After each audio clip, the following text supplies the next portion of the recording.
Hello, अस्सलाम वालेकुम, good morning. कैसे हैं आप लोग? ठीक ठाक हैं? मैं भी ठीक ठाक हूँ अल्हम्दुलिल्लाह। अल्लाह के फजलो करम से सब ठीक ठाक है। और जी, ये है सुबह का आगाज़ जो कि है ब्रेकफास्ट से। इस टाइम पे हमारे गैस नहीं होती, तो हमारे गैस आती है 12 बजे। तो एक तो होती है बिल्कुल अर्ली मॉर्निंग, यानी कि बहुत सुबह सुबह होती है 7 o'clock।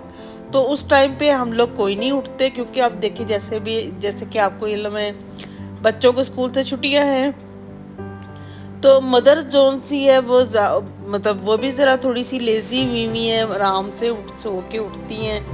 मैं वैसे भी बाद में भी, यानी कि जिसका स्कूल ऑन था बच्चों का, तो उस वक़्त भी मैं लेट ही नाश्ता करती थी। मैं जल्दी नाश्ता नहीं करती, यानी कि मैं नहीं कर सकती ना, तो इसलिए ना मैं 12 बजे ही नाश्ता करती हूँ। तो ये इस वक़्त यानी कि अभी गैस आई नहीं थी, तो हमने दूसरी साइड पे भी इंतज़ाम किया हुआ है, सिलेंडर लगाया हुआ है कि जब गैस ना हो तो ये चूल्हा यूज़ करना है, और जब गैस हो तो ये चूल्हा यूज़ करना है। ये तो अब हर घर में हुआ होगा ये मसला, क्योंकि ना किचन में ना 2 चूल्हे तो लाजमी होने चाहिए ना, जो अब यानी कि हाल हो गया हमारे पाकिस्तान का। अब हम ऐसे ही मतलब नाश्ता कर सकते हैं या खाना खुना खा सकते हैं। तो किचन में फिर आपको पता है, फिर अचानक से जब कोई मेहमान आ जाता है, फिर किचन में भी लेडीज़ की खूब शामत आती है।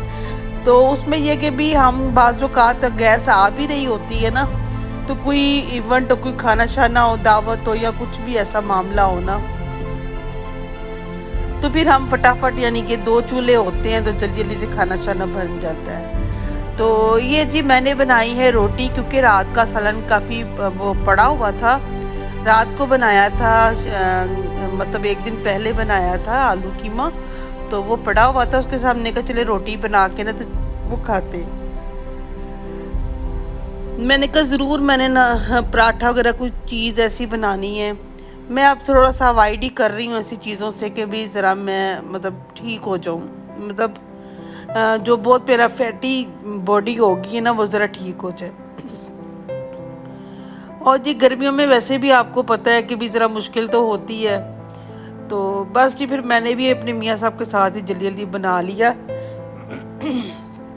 साथ मैंने चाय बनाई, जो कि बड़ी मज़ेदार मुझे लग रही थी, उसकी खुशबू भी इतनी अच्छी आ रही थी। तो मैंने कहा चले मैं तो आराम से ना बड़ा मग लूँगी चाय का, मज़े से पीऊँगी बाद में। तो बस जी खाना हमने रेडी, बस हमारा हो गया था। चाय डाली, मेरे मियाँ साहब जो उनसे वो थोड़ी चाय पसंद करते हैं, इसलिए मैंने उनका छोटा मग रखा होता है। बड़ा मग ये जोन सा है ना, ये देखने में बड़ा साइज़ है इसका, बड़ा खूबसूरत सा बना हुआ है। मुझे इसमें बड़ा मज़ा आता है, लेकिन आती है इसमें वही छोटे, यानी कि एक मग ही आता है, उसमें डालती हूँ, बहुत ऊपर तक फुल नहीं करती ना, तो लेकिन इसमें पीने का बड़ा मज़ा आता है। तो बस जी मैंने कभी, ये देखिए जी हमारा तो नाश्ता रेडी हो गया है। तो अंडा स्लाइस भी खा लेते हैं, मतलब वो आप जैसे कि आपको बताया था कि भाई हम सब यानी क्या हर चीज़ ही खाते हैं माशाल्लाह से।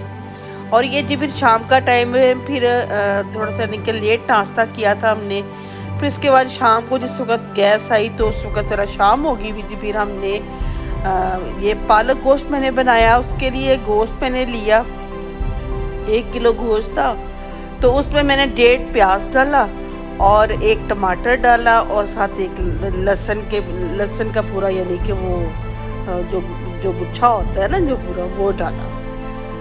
तो अदरक भी थोड़ा सा मैंने डाल दिया था, तो वो मैंने फिर पकना रख दिया। मैंने कहा इसको 10-15 मिनट मैं ज़रा बंद करूँगी, फिर उसके बाद उसको खोलूँगी, फिर चेक करूँगी। गोश्त हमारा बहुत अच्छा था माशाल्लाह से, बड़ा अच्छा उसका यानी कि रिज़ल्ट था, जल्दी पक जाता था, और बहुत ही खूबसूरत उसकी उसकी खुशबू बड़ी खूबसूरत, उसकी रंगत बहुत प्यारी थी। तो ये जी अंडे भी आए हुए थे, मैंने कहा चलो अब ये भी समेट लेते हैं सुबह नाश्ते के लिए। तो बस मैं ये मतलब ना चेक करके ना सारे, तो मैं ये छोटी बास्केट में रख रही थी। इस बास्केट में रख के तो फिर मैंने इसको, मैंने कहा मैं फ्रिज में रख देती हूँ। ताकि वो फिर ज़रा सेट हो जाते हैं ना थोड़ी देर बाद, यानी कि अगर किसी ने यूज़ भी करने हैं तो ज़रा सेट हो जाते हैं। तो फिर उसके बाद जी हम लोग बस बातें शातें करते रहे। तो फिर बस किचन में थोड़ा सा जो काम कर रही थी, मैं खाना शाना बना रही थी, साथ एक ध्यान उसकी तरफ भी था, साथ अंदर आके फिर बातें करनी शुरू कर देती थी। बस ऐसे ही टाइम गुजर रहा था। तो हम फ्रिज में बस काफ़ी, फ्रिज भी मेरी फुल हुई हुई थी कि जगह ही नहीं मुझे मिल रही थी कि मैं ये बास्केट कहाँ रखूँ। तो बहरहाल सारी सेटिंग हमने कर ली थी। फिर किसी दिन अपनी मैं फ्रिज की भी सारी सफाई करूँगी, लुक आफ्टर करनी बहुत ज़रूरी हो जाती है। तो जैसा कि आप लोगों को इल्म है, ऊपर से गर्मी भी बहुत ज़्यादा शदीद है। तो इतनी गर्मी में किचन में काम करना बहुत मुश्किल लगता है। मुझे तो बहुत मुश्किल होती है, लेकिन फिर भी औरत का बहुत ज़रूरी है किचन में घुसना, काम करना। ये देखिए जी, आपको मेरे किचन में 2 चूल्हे नज़र आ रहे होंगे, एक उस तरफ है, एक उस तरफ है। बस जहाँ पे गैस आ रही होती है ना, वहीं पर ही हम दौड़ लगा देते हैं कि चलो भी, या अब सिलेंडर पे बना लो, अब गैस पे बना लो, कुछ ना कुछ बना ही लो। तो बस ऐसे ही लगे होते हैं। तो क्या करें भाई। अरे एक मैं आप लोगों से बहुत नाराज़ हूँ भी, आप लोग मेरी जो वीडियो है वो पूरा वॉच टाइम नहीं देते हो। तो और ना लाइक करते हो, ना ही कोई अच्छा सा कमेंट्स करते हो कि आपकी मेरी वीडियो कैसी लगी। प्लीज़ मैं आप लोगों को कितना कहती हूँ कि मेरी वीडियो को लाइक और सब्सक्राइब ज़रूर कीजिएगा, शेयर भी करें आगे, उसका वॉच टाइम भी पूरा हो। तो प्लीज़, आप लोगों के बगैर तो मैं कुछ भी नहीं हूँ, ठीक है। आप लोगों ने मेरा ख्याल नहीं करना तो फिर किसने करना है। अब जैसे कि आपको ये देखें, अभी मैंने गोश्त मैंने भून लिया था, तो गोश्त मैंने रख दिया। फिर उसके बाद मैंने कुकर में जो मैंने पालक काट के रखी हुई थी ना, मैंने फिर पालक उसमें ऐड की। मैंने कहा मैं ये इसके अंदर कुकर में ही गला लेती हूँ। अब देखिए, अब कई लोग ये भी ऑब्जेक्शन करते होंगे कि भी आप सब कुछ कुकर में ही बना लेती हैं, हंडिया में क्यों नहीं बनाती। अरे बाबा, गैस आए हमारे मुल्क में तो हम कुछ करें ना। गैस तो हमारे मुल्क में है नहीं, तो हम फिर क्या करें। तो फिर टाइम की थोड़ी बचत भी करनी होती है। फिर थोड़ी सी गर्मी है, फिर गर्मी की वजह से हमने अपनी भी थोड़ी सी बचत करनी होती है, क्योंकि मुझे तो बड़ी स्वेटिंग हो जाती है, बड़ा बुरा हाल होता है। इसलिए मैं ना थोड़ी सी पिंडा, मेरा ना दिल घबराने लग जाता है बहुत ज़्यादा। और एक मेरा थोड़ा सा है, बीपी का भी मसला है, बीपी शूट मतलब ज़्यादा हाई हो जाता है। तो जिस वजह से ना मैं, अब ज़ाहिर काम तो हमने करना है ना, तो इसकी तो कोई खलासी नहीं हो सकती ना। तो फिर इस वजह से फिर मैं ना कुकर यूज़ कर लेती हूँ। तो कोई ऐसा मसला नहीं, खाना में बहुत आला, बहुत अच्छा खाना बनाती हूँ। अगर जैसे मैं आपको बताती हूँ, अगर आप भी ऐसे बनाएंगे तो आप खुद ही खा के देखेंगे कि हाँ भी वाकई बहुत टेस्टी बना है। अब अगर हम देशकी में वैसे बनाते हैं तो वो भी ज़ाहिरी बात है, वो भी अच्छा बनेगा, लेकिन उसमें फिर ये देखें ना, फिर टाइम भी ज़्यादा लगता है। तो बस टाइम की बचत करती हूँ, और तो कोई ऐसा मसला नहीं है। अब जैसे बहुत ज़्यादा लोग हैं जो टीचर्स हैं, डॉक्टर्स हैं, लेडीज़ जोन सी ना, हाउस वाइफ जोन सी जो होती हैं वो तो कर लेती हैं। जो बेचारी लेडीज़ जो जॉब करती हैं, काम करती हैं, तो उनके पास तो टाइम बहुत शॉर्ट होता है। तो वो कम से कम क्विक, अगर उनके पास हेल्पर नहीं है तो वो क्विक सब कुछ बना सकती हैं, ठीक है। अब इतना भी क्विक नहीं होता, कोई जादू टूना तो ये है नहीं, इसके ऊपर भी टाइम लगता है।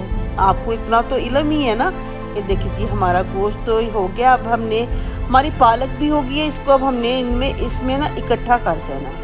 तो जब अच्छी तरह, अच्छा जो पालक जो सी मैंने रखी हुई थी ना, जब उसमें से भी पानी काफ़ी हद तक ख़त्म हो गया था ना, तो उस वक्त मैंने गोश्त जो सा उसमें शामिल किया। मैंने पहले शामिल नहीं किया क्योंकि गोश्त तो बेचारा गल चुका है। अगर आप पहले शामिल कर दोगे तो वो तो बिल्कुल वो टूटने लग जाएगा, बोटियाँ उसकी टूटने लग जाएंगी, ठीक है ना। इस चीज़ का ख्याल रखना है आपने। तो बहुत अच्छा बनेगा, बहुत मज़ेदार बनेगा। और ये एंड पे मैंने इसके अंदर सूखा धनिया और गरम मसाला पिसा हुआ डाला। इसकी खुशबू फिर इसके अंदर बहुत खूबसूरत आती है, बहुत अच्छी आती है। मैं वैसे भी हमेशा यानी कि सिंपल, यानी कि जो इंग्रेडिएंट्स है ना वही यूज़ करती हूँ। मैं कोई वो क्या कहते हैं ना, ओखा कम नहीं करती। तो बस एंड पे मैंने क्या करना होता है, ये पिसा हुआ गरम मसाला और सूखा धनिया डालना होता है। इसमें इतना टेस्टी और इतना अच्छा माशाल्लाह बन जाता है, बहुत ही मज़ेदार। तो प्लीज़ आप मेरी मेरी रेसिपी ज़रूर ट्राई कीजिएगा। ओके जी, अल्लाह हाफिज़, बाय बाय।